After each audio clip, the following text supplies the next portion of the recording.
It was hard not to be moved by that, hard not to feel very proud. Kevin Vickers is a very humble hero and a symbol of strength in a moment of darkness here in this country. And of course, he is being noticed around the world. So too is the resolve of our Prime Minister, the tough language he has used, bluntly calling this attack what it was, a far different response than what we've seen from other world leaders. Here was President Obama's response. Have all the information about what motivated the shooting. We don't yet have all the information about whether this was part of a broader network or plan, or whether this was an individual or a series of individuals who decided to take these actions. But it emphasizes the degree to which we have to remain vigilant when it comes to dealing with these kinds of acts of senseless violence or terrorism. Joel Pollak joining us now, of course, editor-at-large at Breitbart News and author. Good to have you, sir. Good to be with you. I enjoyed your article. I thought you actually wrote an amazing article. Kind of gave me a lump in my throat. You know, we've been through a lot here in Canada this week and under the glaring spotlight. But I think what has come out of this is that we're finally confronting this evil word called terrorism, which so many people are so scared to say, and I don't know why. Well, if you admit that it's terrorism, you admit that it's beyond your control, and that's something very difficult for people to do.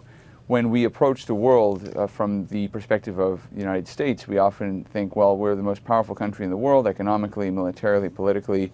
If something bad happens elsewhere, it must somehow be our fault.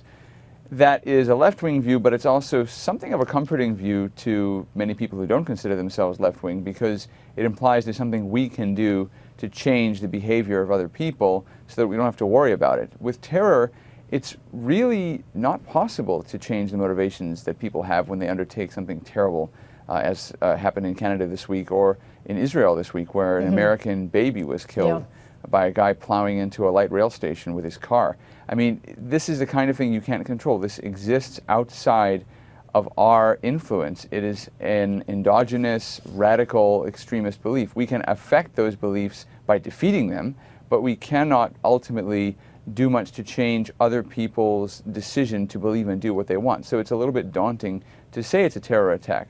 However, to say what the president said and equivocate as to whether it might be something else other than a terror attack is also just absurd. There's this tendency in the Obama administration to pretend that any attack like this can't possibly be a terror attack, even when proved conclusively otherwise. Yeah, but look, that was your opportunity for your president to admit terror because it wasn't on his soil. So that would have been one way to get in. I mean, you've got a hatchet attack in New York City on police officers that has every sign of being motivated by ISIS. There is, it's pretty hard not to call, what are they going to call this? Subway violence? I mean, it's not workplace violence. I don't know how you're going to categorize this.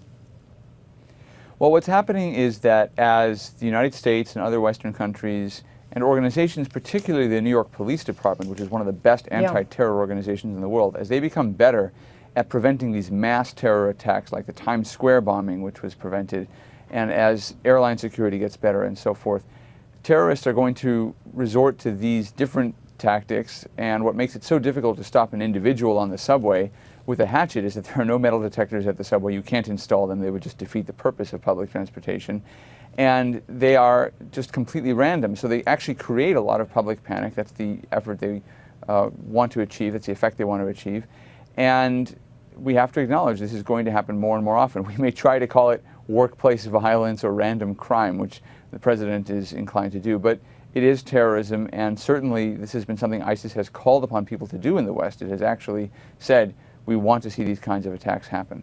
You know, since this attack, you know, the politics always comes into play, and those on the left in our country look at Harper and say, you know, your foreign policy stance is what put us in this position, and you know, your war drums, you know, beating these drums. I mean, they seem to forget that Mr. Harper, you know, made a call to go into the coalition after ISIS specifically named Canada as a target. And you say in your article that you consider Harper to be the de facto leader of the free world, yet those here who hate him even more now. Well, that's going to be true in any democracy. Winston Churchill had his domestic opponents during the Second World War and was defeated as soon as that war was over. So it's not going to be universal that everyone feels this way about Harper, and that's okay. I think that you can embrace those contradictions if you live in the West. I think Canada has long been a target. Even before Harper came to power, I think that ISIS will hit anything it possibly can. I mean, who would have thought that Denmark would have been a target? They had the Muhammad cartoons, of course, but the Danish flag being burned around the world. I mean, there's really nothing you can do. If you live in a free society, you are a target for ISIS. And not just ISIS, by the way. The Palestinian Authority celebrated the terror attack that happened the same day as the Canadian terror attack in Jerusalem. So these things are linked by common extremism, and you can be an Israeli, you can be an American, or you can be a Canadian or a citizen of some country that's not involved in any sort of world politics. You will be a target if you are seen as vulnerable in any way and if you live differently than the way ISIS wants you to live. Yeah, I mean, but if we're the de facto leader, I mean, I don't get the sense that Mr. Harper is going to have much sway with your president. And your article clearly kind of pulls out the fact that you are sick of sitting on the sideline here and you want to spike your own ball. I mean, we've always looked to America as the champions. And do you suggest that that's gone? Americans really want to celebrate this country. And after Osama bin Laden was killed, you saw this outpouring of young Americans filling the streets, dancing around the White House.